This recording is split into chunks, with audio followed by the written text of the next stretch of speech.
I really like the analogy of Velcro. Where would we be without Velcro? And it was a serendipitous finding by some person who realized that burrs stuck to certain materials. And so I'm interested in puzzles. I'm interested in how cells normally function. Mm-hmm. You have to understand how cells normally function in order to understand disease, I think. Otherwise, there's just a correlation between, well, this happens in the cell and there is this disease, but it's a black box in between the two pieces of information.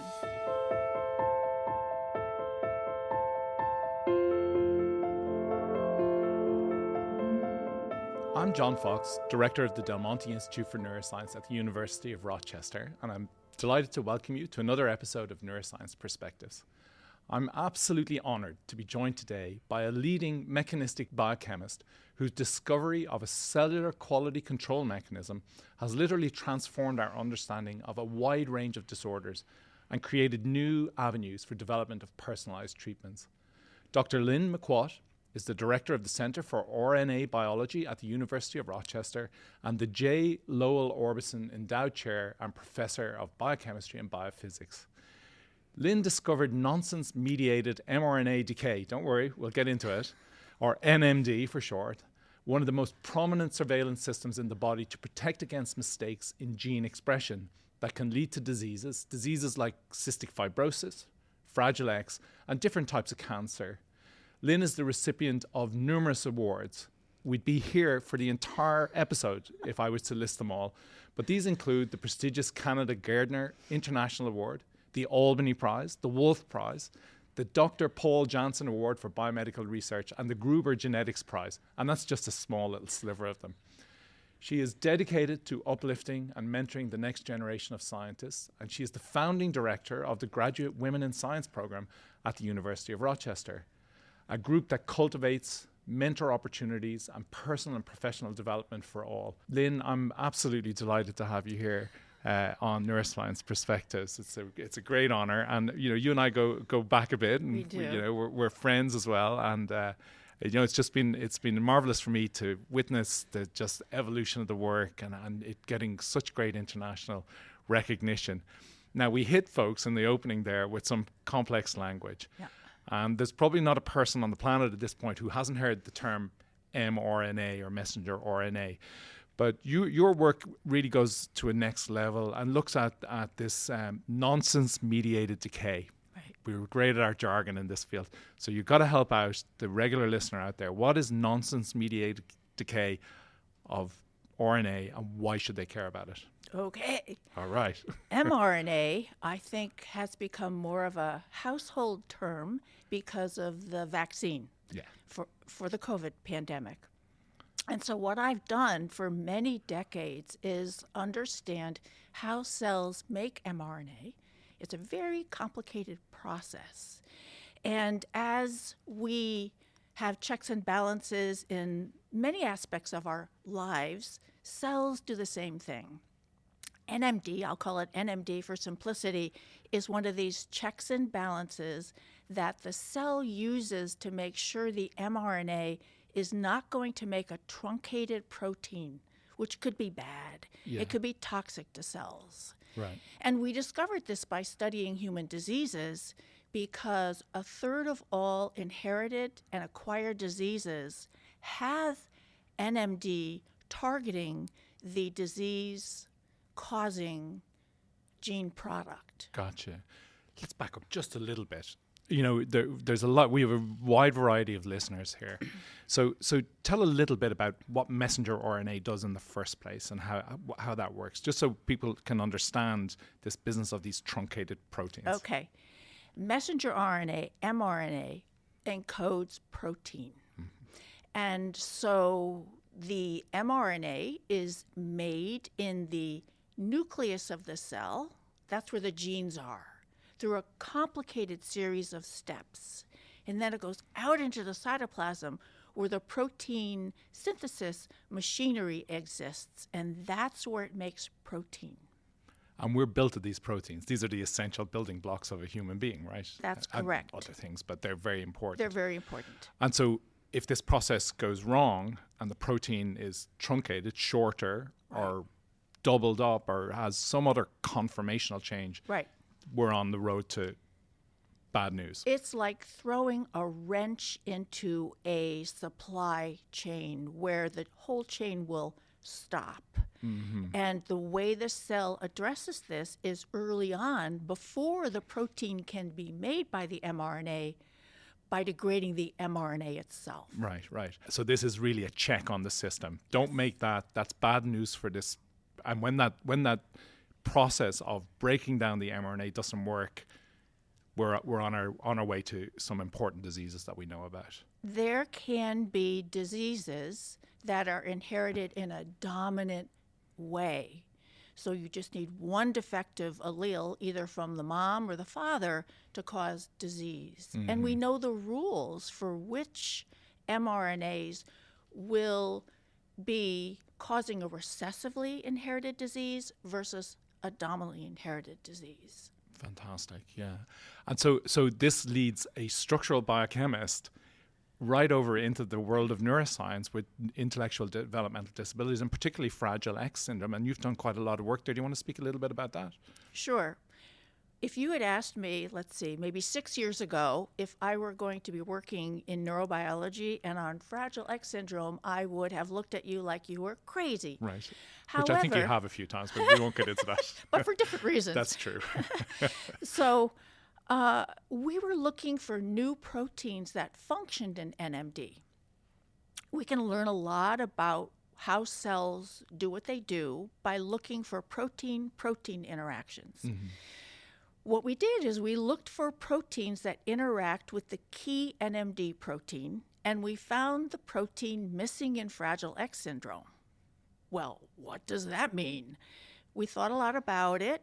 Both proteins are RNA binding proteins. So remember, I'm an RNA biologist. Yeah. I'm all about RNA. This was very intriguing to us, and we were very interested in Fragile X syndrome because there's no cure. That's right. So we thought, getting at mechanism in a way people hadn't appreciated would be helpful. Right. We worked, because I'm not a neuro person, we worked with Chris Pichel, who's also at the medical center. He's a stem cell biologist. He's a neurobiologist. He's a mouse developmental biologist. And he taught Tatsuaki Kurosaki, who was a research assistant professor in my lab and now runs his own lab at SUNY Buffalo Medical School, how to work with patient cells, skin cells, to de-differentiate them to cells that could be differentiated into neurons. And we could understand from an RNA perspective and from an NMD perspective what goes wrong in Fragile X syndrome. I mean, it's a fantastic tour, right, from this fundamental understanding of molecular biology, of nonsense-mediated decay, all the way over to taking a biopsy from a patient with Fragile X from their skin, and then turning those into neural progenitor cells, stem cells. That's right. And growing neurons and being able to actually go after the disease process in the cultured neurons. It's a tour de force. It's amazing. And then fortuitously, it was as if the stars aligned. I was mentoring an MD PhD. So this is a woman who's a researcher physically in my lab, and also an otolaryngologist who had interest in the Fragile X mouse. Mice can serve as wonderful disease models.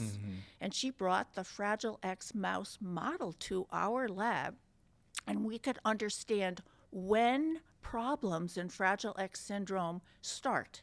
And they start in utero, but they persist postnatally after the mice are born.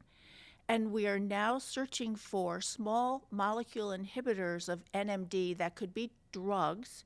So we have inhibitors, but they're not user-friendly in the clinic, to see if we can use this window of time during which NMD is hyperactivated, it's too active, to dampen that hyperactivity and possibly help patients.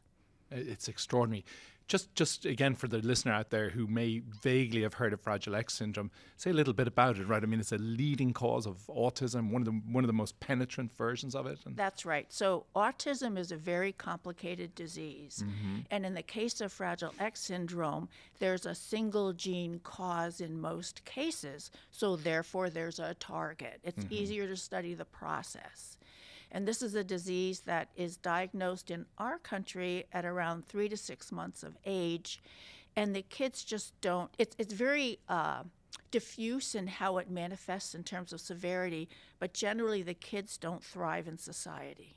Yeah, amazing. I mean, and again, going to this multi-pronged approach from the original work that's pure discovery, pure biology, no disease necessarily in the crosshairs, all the way to a mouse model and small molecule inhibitors that might actually ultimately end up in the clinic and help us with a leading cause of autism.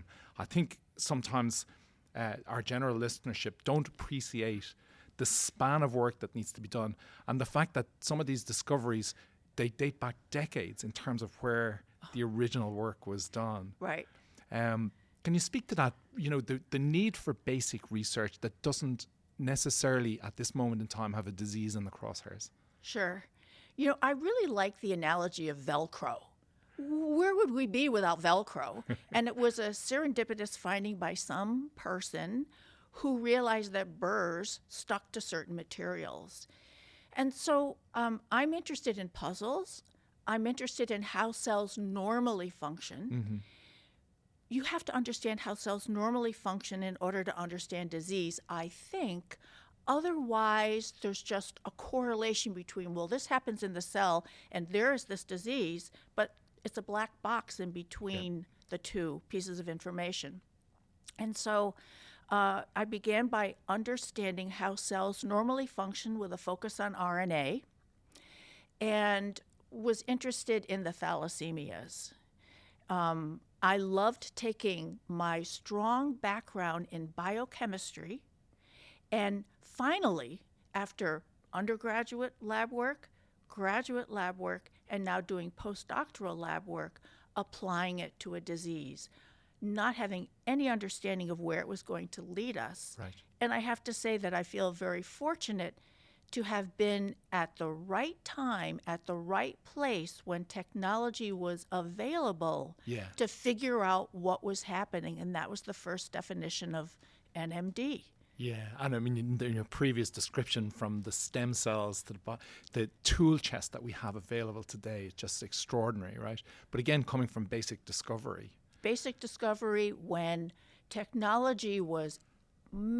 Science is very labor intensive, but technology back then, it took us months to do what we can do now in days. Yeah, exactly. Yeah, I love your analogy of the burrs and Velcro.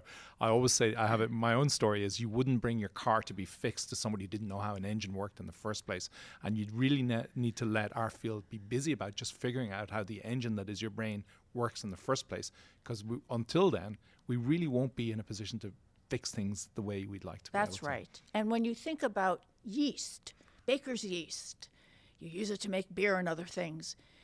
The studies of yeast in the lab helped us understand the cell cycle and what is cancer, but it's an abnormal cell cycle. So the basics of how organisms, they can be model organisms. Eventually we can translate that to humans because there are many similarities, are very helpful in laying the groundwork. Right. Maybe another example, of course, is, mRNA vaccines. COVID arises, and within a matter of months, not too much more than a year, we have a vaccine. And I think, again, there are many people out there, and there were narratives in the body politic about it as if the vaccine had been developed overnight. But this was on the back of decades of work. Many people. So people had, my lab, way back, decades ago, were injecting or introducing mRNAs into cells. But one of the keys to the vaccine, and again, this was realized many years ago, was the RNA needed to be modified so that it was stable, translatable, and wasn't recognized as a foreign agent, so our immune reactivity would be to the mRNA and not the protein that it encoded. Right. And very few people talk about delivery systems. It's been the mRNA that's gotten the limelight. But don't forget, you can have the mRNA, and the way to introduce it into cells, though, becomes a problem. So there were many people working for many, many years on lipid delivery mechanisms. This was not an overnight discovery. And fortunately, for the COVID pandemic, scientists were in a position to be able to address it. Yeah, exactly. Decades of work, the right technology, poised to go. We get hit with a pandemic, and it really is a matter of months. It's a shame to hear such suspicion. You must have thoughts about this, with the current political zeitgeist, the vaccine hesitancy. What do we have to do actually as a field to be better about communicating how extraordinarily useful these things are and safe? And safe. Well, it's certainly better to get a COVID vaccine than to get what is called long COVID. That's a very bad disease. Mm-hmm. And I think scientists throughout history can be considered, under certain circumstances, as outliers. Remember, people didn't want to believe that the Earth wasn't flat. People don't want to believe that smoking causes cancer. These are messages the scientists are telling people. Yeah. And today, many of us don't want to hear that we probably shouldn't be drinking so much alcohol. Yes, unfortunately. Yeah. But, those findings are based on scientific discoveries and careful science. I think the problem with the COVID vaccine and the fear came from the idea that it's new. It is new, but also that it came out of nowhere, and that's not true. Yeah, right. And lots of conspiracy theories and so on. Well, and the problem with social media, I believe, is once you tap into a certain vein of social media, you will be getting information that backs that view rather than seeking broadly. And I have to say, that's what scientists do. We can have a hypothesis, but the goal is not to prove the hypothesis. The goal is to determine if the hypothesis is correct or not, very importantly. And we ask the question behind the hypothesis from more than one experimental way to be sure that we're not just getting an answer that pertains to a particular circumstance. Right, going down some cul-de-sac that's self-reifying. That's correct. Yeah. On the messaging, so I'm glad you brought up social media and this kind of iterative minimization thing that happens. People end up down their own little alleyway. What can we do? I mean, are we equipped in the sciences to fight back against this kind of misinformation? Should we all be getting media training? Do you think about that kind of stuff? Yes, and that's part of what one of the programs that I started here and still lead does. So we have an NPR reporter, science reporter, who's going to talk to us next week, Pen Huang, about how to speak to the lay public. Yeah. And I encourage students, we've had little contests for students and postdocs. How do you speak to your family of non-scientists about what you do? We have our own language. Scientists have their own language. We speak a lot of jargon, and it's very important for the process. But when we then want to go broadly and reach out to people who are not scientists, it's important for us to be able to communicate clearly and better. Jargon is a big problem, and I think one of the things that I'm profoundly aware of is that once folks know that you're a scientist, they worry that they're going to be talked down to. And then we start in with the jargon, and it sounds like we're talking down to people. Yeah. And for us, it's like having a language. It's like Spanish or English or whatever our natural language is. We've lost the part where that language was developed over the course of decades. And we think it's, amenable, it's open to folks, but it's not. And trying to get back to where people are. We do have complex things that we need to explain. But I mean, I really think in your case, the work is very complicated because you're really in the nuts and bolts of molecular biology. But you do a great job of pulling back out, and doing a 30,000 foot look at it. And that's very important. So you're a molecular biologist. We want to know about you, Lynne. Like, when did it start? What was the young Lynne Maquat like? And when did you get biology in your crosshairs? Did you grew up in the United States? I grew up in the country in Connecticut, and my mom was an RN, and my father went to night school after World War II and was an engineer. And for years, I thought he drove a train. I have to admit, I was young, but I thought he drove a train. In high school, I was very shy and quiet. I got the Spanish award and the English award and didn't particularly like science. I went to the University of Connecticut because we could afford it. Yeah. And I got into a cell biology lab course. Very different than the science in high school. We were studying, believe it or not, how mRNAs make protein by doing experiments in the lab. And it was a mechanism. And I thought, whoa, this was so cool. Yeah, amazing, yeah. I asked that professor if I could work in a lab, not knowing I could. I don't know what drove me. Yeah. And he pushed me to define what I meant by a lab. And so I squeaked out his lab, and he said, sure. Very good. Now, I didn't get mentoring as much as I could have used in that lab. Sure. But I was always afraid I was not well, it's hard in the beginning because most everything is new and it's hard to understand. I found the lab very intimidating, but I still loved it. I liked the challenge, and I liked that you had to know a lot to do anything. So the literature, reading the literature, plus the technology. What do you do with your hands? You have to do the experiment then. Yeah. Very complicated, but very cool. Yeah. It did not breed a feeling of confidence, but for some reason, I had the stick-to-itness that has served me well throughout my career. Right. A singular focus and a roll up the sleeves and get stuck in kind of approach. Yes, even though I was unsure, I thought this was the best approach. And so I remember that semester I had to write a essay for the cell biology lecture. And I remember going to the Yale Library and looking up papers on what I thought would be an interesting topic. And I remember saying to myself, this is either very good or very bad. And I couldn't tell because I was so young. And it turned out it was very good. Wow. But, so right out of the gate, undergraduate lab, and you hit on some really good ideas. I did, but I just want to emphasize the fear factor. Sure. Everybody's lacked intimidated. confidence. Yeah. Oh, yeah. Yeah, yeah. I always say that when I'm talking to youngsters, imposter syndrome is never going to go away. Never. You'll have it to the very end. Doesn't matter how much success, how many medals or prizes you win. You always feel like, oh, God, do I really belong here? I feel better because the years have built on one another. Yeah. And where I was getting pushback from new ideas, they have proven to be okay. They've proven to be correct. Right. And that helped me a lot. Plus, I had people in my lab, so I do not do science by myself. I train graduate students and postdocs and technicians and undergraduates who believed in what we were doing.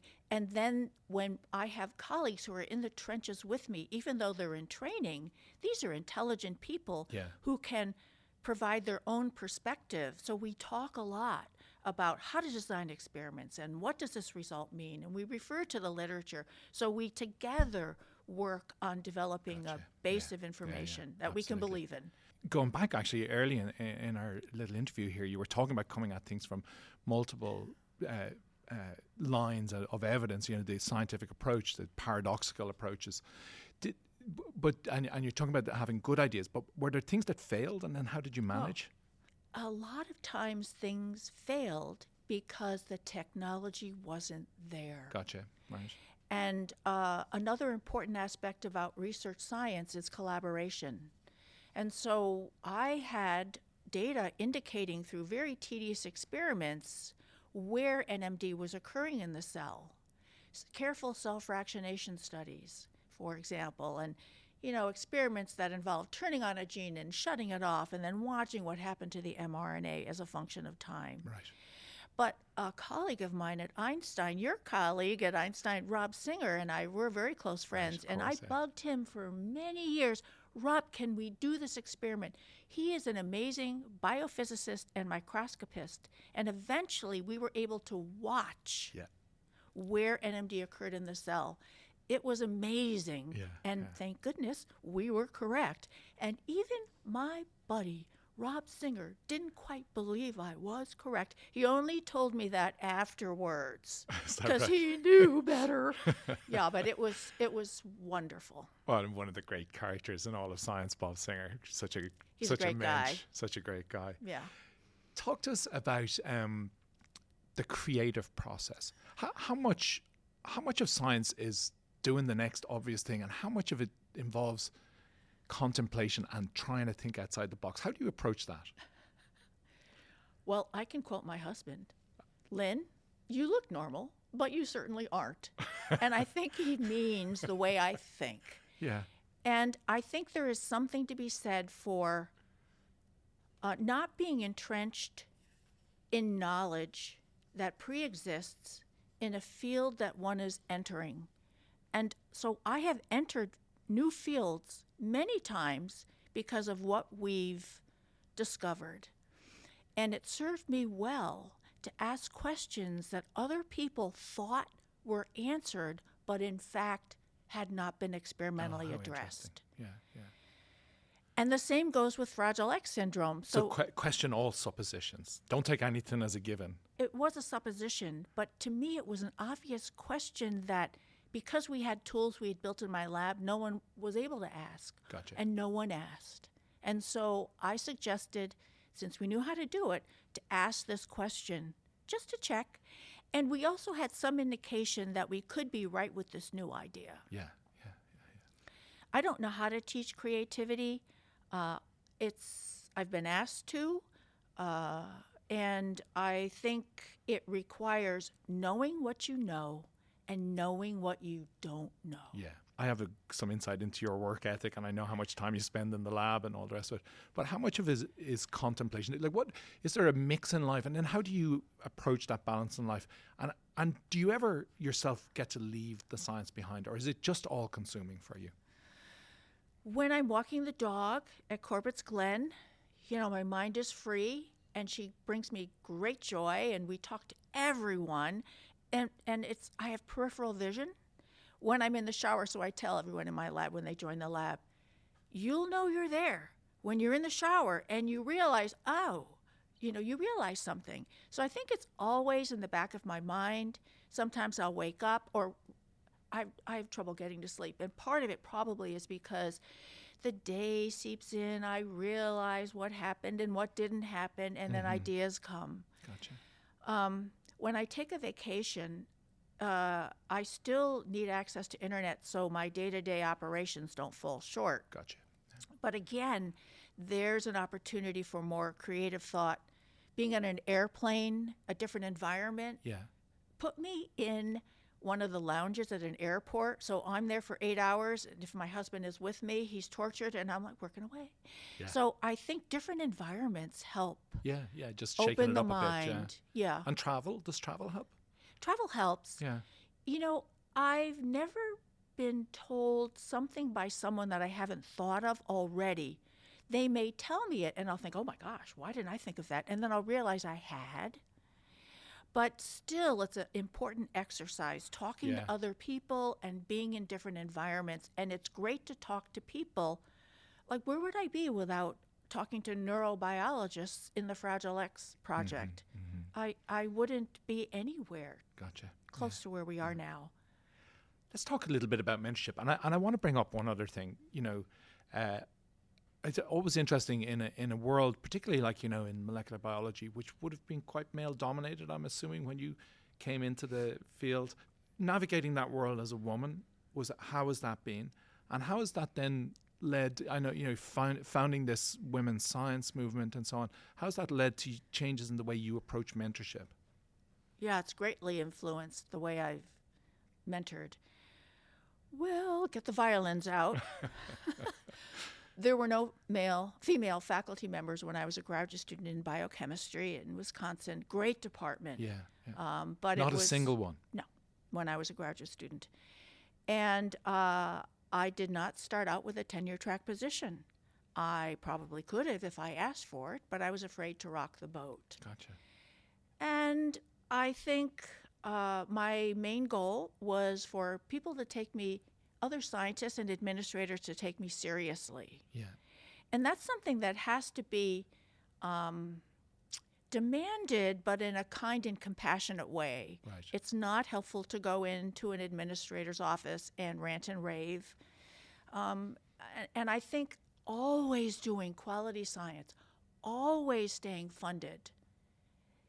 There's nothing that people can say about your integrity and ability to be a scientist when you have that. Yeah, yeah. And so, because it was a bit of a rocky road for me for a long time, I have established Graduate Women in Science here, which was initiated to address the leaky pipeline that still typifies women. Yes. Fewer women compared to men who have a PhD degree go on and use that degree in a career. There are many things you can do with a PhD in science besides being an academic researcher like myself. And so we bring in people from all different venues of what they do for their job. And I think it helps graduate students. It's open to all genders. Men need mentoring too, to see how people navigated life. Life is not going to happen the way you think it will, and that's probably a good thing. Right. And how people failed, both in personal and professional aspects of their lives, and resurrected from the failure. Gotcha. Yeah. Maybe this is a slightly unfair question. You're a strong personality, Lynne. I mean, you're a great personality, and in those early days, could you be Lynne? Could you be you, or was there an accommodation to the environment? Did you have to? I was shy and quiet. Right. Very shy and quiet. I was afraid to rock the boat. Yeah. And I was so shy that I would be so nervous when I gave a talk. Right. But I would be mad at myself if I didn't give the talk. Right. So it was a fine edge of pushing myself, which is how I've come to tell my mentees that it's okay to work outside of your comfort zone as long as you believe in what you're doing. And I realized many people tested me, and I would have to push back in a kind and caring way. Right. So, for example, I was organizing 2 meetings. I advise against it strongly, and was writing 2 grants. And I needed help in the office. And so someone in an administrative position told me that I probably shouldn't be doing all of that because didn't want to give me help. And so my response was, why don't you think about what you just said to me and report back? And so that was a Friday. And on Monday, he apologized and gave me what I needed because it's all a win-win for everyone. Yeah. It's good for Rochester. It's good for everyone who attends the meetings. It's good to be funded. Yeah.